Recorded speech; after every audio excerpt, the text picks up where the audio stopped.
जा रही है। अब नियुक्ति की बात आ गई है। नियुक्ति 3 महीने के अंदर करने की बात कही गई है। हाईकोर्ट ने इसका आदेश जारी किया है कि 3 महीने के अंदर जो सिलेक्टेड कैंडिडेट्स है उनको नियुक्ति दी जाए। आपको बता दें अभी एसआई भर्ती के जो 2 गुट में जो बंट चुका है उसमें से एक गुट जो विरोध कर रहे हैं एसआई भर्ती को रद्द करने की जो मांग कर रहे हैं, एक बार फिर से राजधानी रायपुर पहुंचे। उनसे कुछ बातचीत करते हैं, जानते हैं कि क्या कुछ वजह है कि एक बार फिर से उनको राजधानी रायपुर पहुंचना पड़ रहा है। भैया क्या नाम है? गोविंद चंद्राकर। आज एक बार फिर से आप लोग राजधानी पहुंचे हैं, क्या कुछ कारण? कारण ये है कि अभी जो हाई कोर्ट का जो जजमेंट आया है प्लाटून कमांडर को लेकर 370 महिलाओं को बाहर करके पुरुष अभ्यर्थियों को अंदर लेना है इस टाइप का।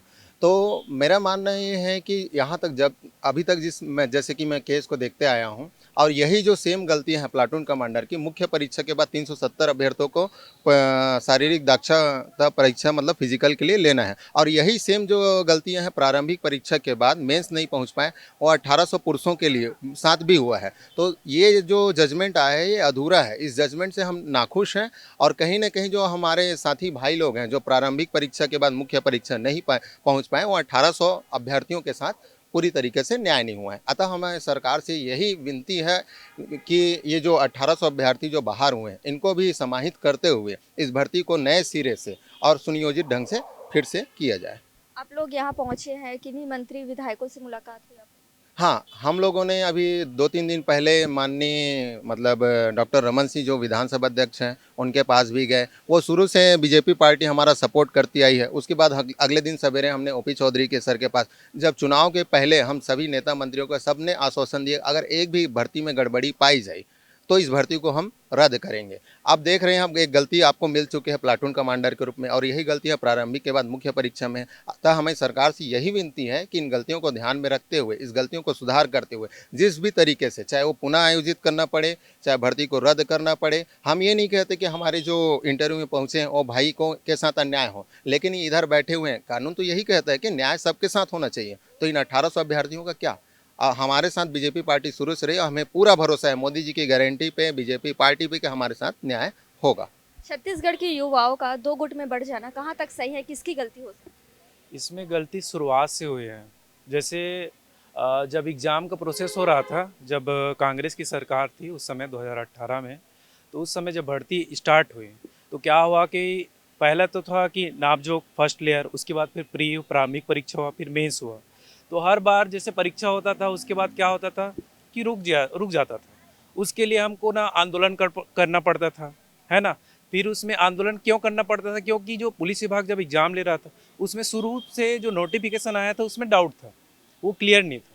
उसी कारण हम लोग बार बार उसको केस लेकर जाते थे कि ऐसा सर दिक्कत आ रहा है, और कोर्ट में जो होता था वो प्रोसेस होता नहीं था, सुनवाई नहीं होता था, रुक जाता था।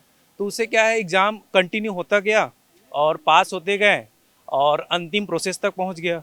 और जो दूसरा गुट है, जो गलती को केस किए, है ना, अंतिम में क्या हुआ कि कोर्ट ने केस को गलती माना तो तभी तो फिर से बोल रहे हैं ना कि मेंस में 370 को आपको फिर से लो फिजिकल में, जबकि आपको पता है ना, इंटरव्यू जो है ना, इंटरव्यू तक पहुंच गए, पास हो गए, लेकिन फिर भी गलती माना ना कि 370 को आप लीजिए। तो गलती जहाँ पर हुआ है, प्लाटून कमांडर का जो पोस्ट है ना, वो शुरुआत से लिखा हुआ है नोटिफिकेशन, है ना, प्रारंभिक परीक्षा में, उसके बाद मेंस है, फिर उसके बाद फिजिकल है, फिर इंटरव्यू है ना।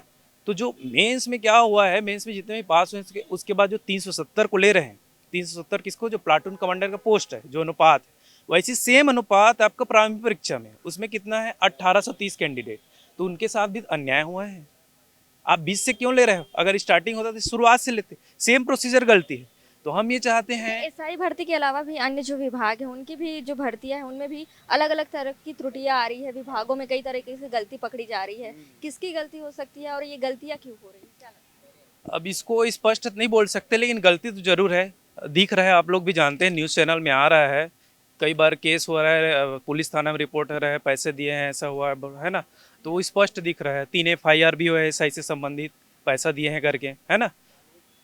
25 लाख की बात कही जाए, 25 लाख दिया जाए। हाँ, बालोद है ना, दुर्ग खैर, में। ये जो 25 लाख वाली बात है ना इसको हम जस्टिफाई नहीं कर सकते, हाँ, वो है ना। स्पष्ट इस पे मैं कोई अपना वक्तव्य नहीं देना चाहूँगा। 25 लाख की भ्रष्टाचार हुआ है, लेकिन हाँ ये एग्जाम में जो अनियमितता हुई है इसके पास हमारे सारे साक्ष्य हैं। हाँ स्पष्ट है आगे क्या कुछ रणनीति रहेगा भैया, आगे हम लोग की क्योंकि रणनीति- मामला लगे लगातार supreme court, high court, supreme court, high court लगा रहा है। आगे हमारी रणनीति यही है कि सरकार से हमको ये पूरा भरोसा है कि हमारे साथ अन्याय है। अब क्योंकि अब जो ये मामला है सरकार के ऊपर आ गया है, जजमेंट जो है पूरी तरीके से, अब सरकार को अपना खुद का सबमिशन देना पड़ेगा हाई कोर्ट को कि ये गलती प्रारंभिक चरण से, तभी ये गलती सुधर पाएगी। हमें सरकार के पूरा भरोसा है। चुनाव के पहले हमारे हमसे जो वादे हुए थे, आज भी हम जो पीड़ित अभ्यर्थी उनको सरकार के ऊपर पूरा भरोसा है कि हमारे साथ अन्याय होने या नहीं तो देगा। मतलब मामला को रद्द किया जाए या तो पुनः परीक्षा ली जाए। जी जी जी, पुनः तो परीक्षा। आपको बता दें कि जितने भी नॉन सिलेक्टेड कैंडिडेट्स हैं एक बार फिर से राजधानी रायपुर पहुंचे हैं, लगातार मंत्रियों के बंगले के चक्कर काट रहे हैं, अलग अलग मंत्रियों से मुलाकात कर रहे हैं। इनका कहना है कि जो भर्ती प्रक्रिया हुई है उनको रद्द किया जाए या फिर जो त्रुटियां है उसे सुधारा जाए। देखना होगा ये मामला कब तक चलता है। कैमरा पर्सन मनोज के साथ में शारदा काछी, रायपुर।